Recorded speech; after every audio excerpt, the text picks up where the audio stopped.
Hey everybody, welcome back to Wine Up TV. I'm your host Wayne. I'm here with Craig Nelson of Ensemble Cellars, and when we come back, he's going to tell you all about the one wine that he makes every year. See you in a minute.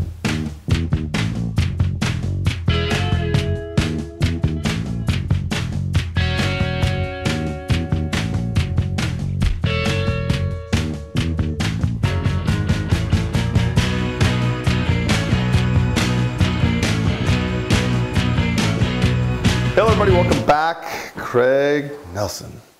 He makes one wine called Ensemble. So Craig, please tell all my fans out there a little bit about you and the philosophy you have for wine. Folks, first thing is there's no vintage dates on these wines. He only makes one wine a year. So go ahead.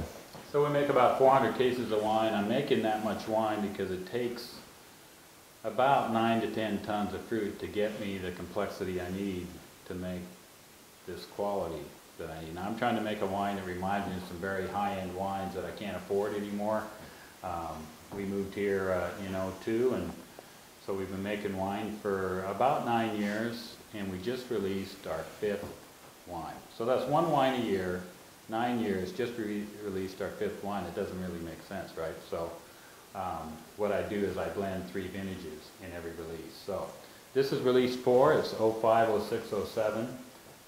We're having a tough year this year in the vineyards with the frozen buds, and this is an example of how blending 3 vintages in every release allows me to be consistent in the quality of wine that I'm making. So my winemaker friends feel like I'm lucky because I can blend some good years with some maybe years that weren't quite so good to make a similar style.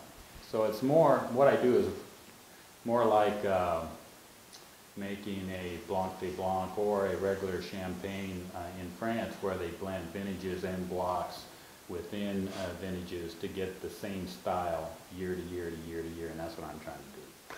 And it's very interesting, you know, walking through his winery right here, his philosophy, it's about getting that wine that you like, because at the end of the day, and honestly, he says, I don't care if I sell this wine. He goes, look, it's, you know, I don't have a mailing list. He goes, I have a tasting fee I charge, but I never charge anybody a tasting fee when they come in here. And my wine is $48 a bottle. He goes, it compares to wines that are twice that much. And I think that the public, you guys out there, have to realize there's a cost to doing business. 3 vintages, new French oak. There's a cost per bottle of having a new barrel and having it age in a new barrel for that many years. And people don't understand that. They just want to go to Trader Joe's or just buy the most inexpensive wine they can for the buck, whereas quality wine takes money.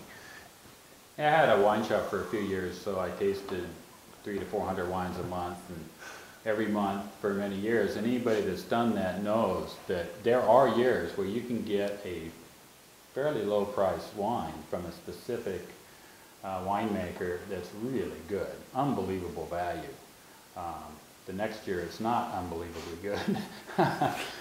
Or, you know, it's just hard to get it year to year to year consistent, and that's hard to do. The thing I always told people in the wine shop when they came in was that if you can find a $10, $6, $3 wine that you love, for heaven's sake, buy that.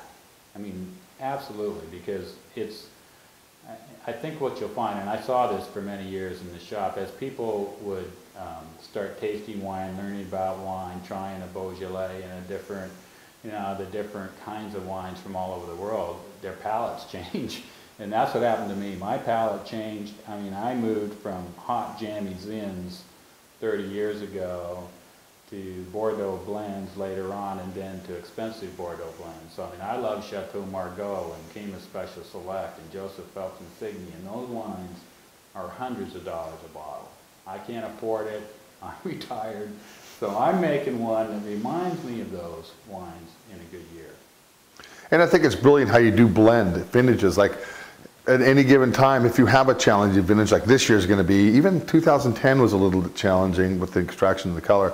You can always have the safe bet to blend in that with an existing couple of vintages. So this wine right here, what's the percentage of Cabernet? It's a Bordeaux blend. Right, so every wine we make, every wine we release, which is only one a year, is 65 to 67% Cab Sauv.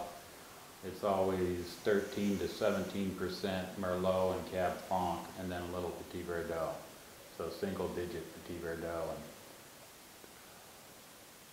And you get all that the spiciness of a kind of, it comes from the Cab Franc actually, the spicy nose you're getting. We think we have the best Cab Franc source in the state. I went through 3 vineyards and I worked at a number of other vineyards where I was tasting Cab Francs from all over the state. And Cab Franc is the key in a blend like this. Sure. It gives you the spice that I really like, but it also can give you the green vegetal character that I don't like. So you have to make sure your Cab Franc's really right. You know, I've had some good Cab Francs from around here that I happen to like vegetables in a glass. So that green like pepper, and you know, like that green bell pepper that Cab Franc can have. It's very distinctive, very distinct. It's not for everybody. Right. But then again, everybody's palate's so uniquely different. All right, let's give this a little whirl.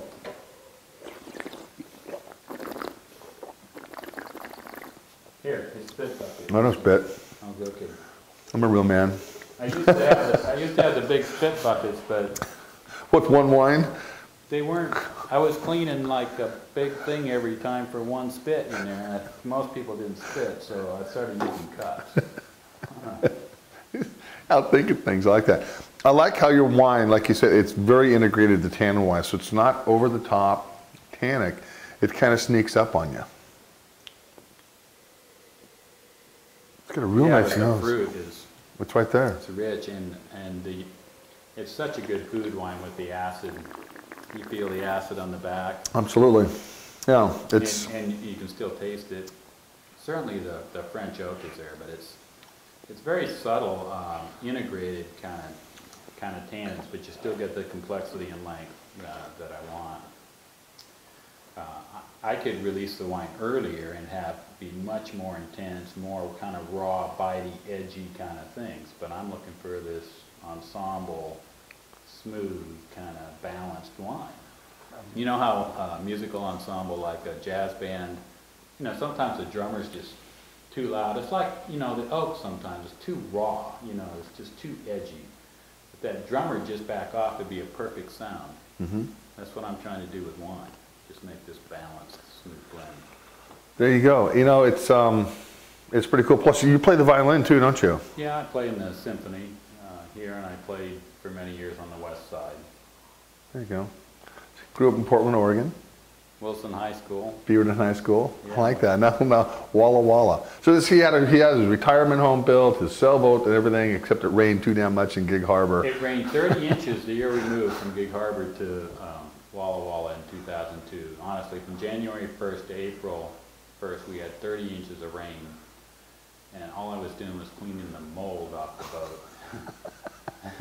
Welcome. So my wife grew up in Pendleton, and so we said, you know, we've had this wine shop for a while. We keep coming out to Walla Walla. There's 35 wineries out here. Let's just go out there and make something that reminds us of Chateau Margaux, because we can't buy that wine anymore. So we were in the first class at the Enology Center before there was a building here, and we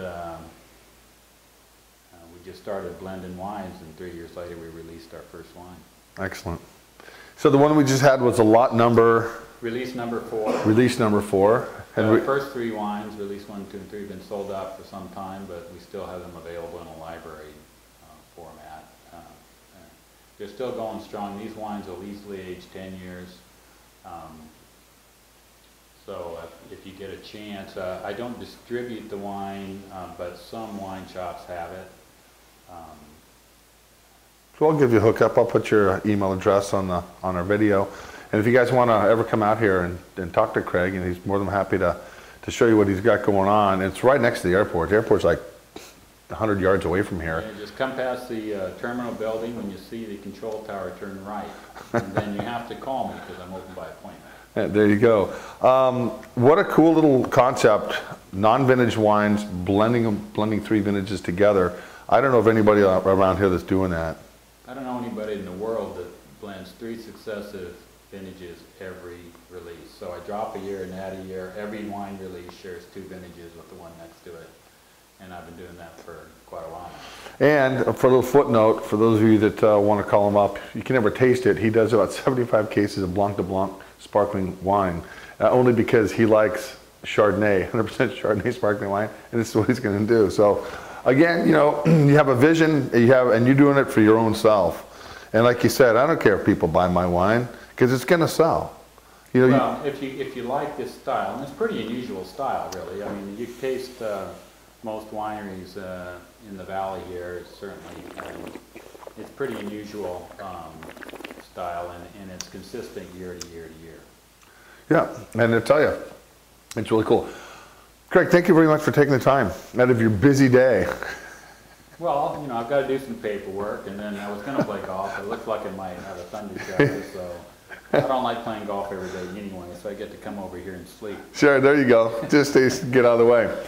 Hey, everybody, if you want some of these wines, give Craig a call, and we'll go from there. Until I see you next time, be safe, drink well.